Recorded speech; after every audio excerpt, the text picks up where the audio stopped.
Yeah, we've been in the space for about 2 years now. And there's no question we live in a community full of people who are willing to give. We're Minnesota nice.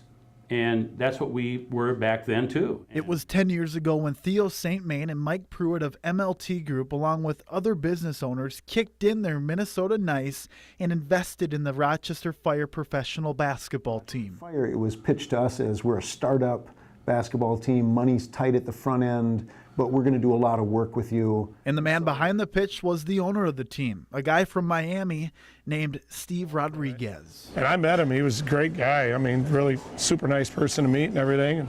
So I invested money into it. Joe Powers, a successful restaurant owner in Rochester, trusted Rodriguez. It wasn't until just shortly before that first and only game, that the real wheels really came off the bus. Rodriguez never showed up to the first game. All that was left of him were pictures and a previous press conference.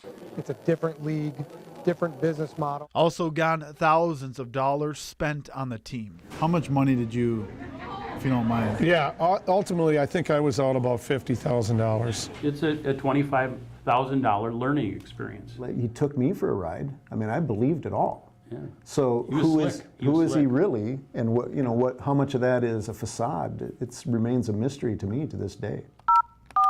A mystery that needed to be solved. Hi, is this Steve? We found Rodriguez living in Atlanta, Georgia. He denied our request to record the phone interview, but agreed to answer some questions. People made it sound like, Steve, that you took $100,000 and ran. Rodriguez responded saying that's not true. There was office space, uniforms, and equipment bought.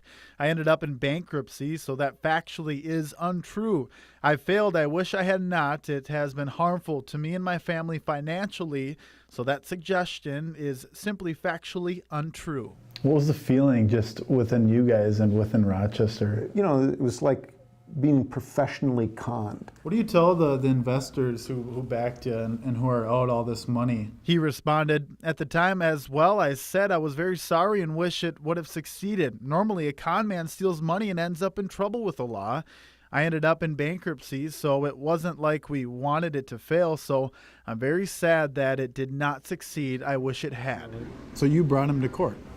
We did. Powers and Rodriguez settled in a Florida courtroom. He's paying not much to this day, and it's mostly going back for our legal fees right now. Basketball team comes to town. I mean, do you... I'd listen, but I do a lot more research. And despite the headache, both Powers and MLT Group say it was a lesson learned. You guys are still operating, doing well? Right, yeah. It takes more than one hit to knock out MLT Group.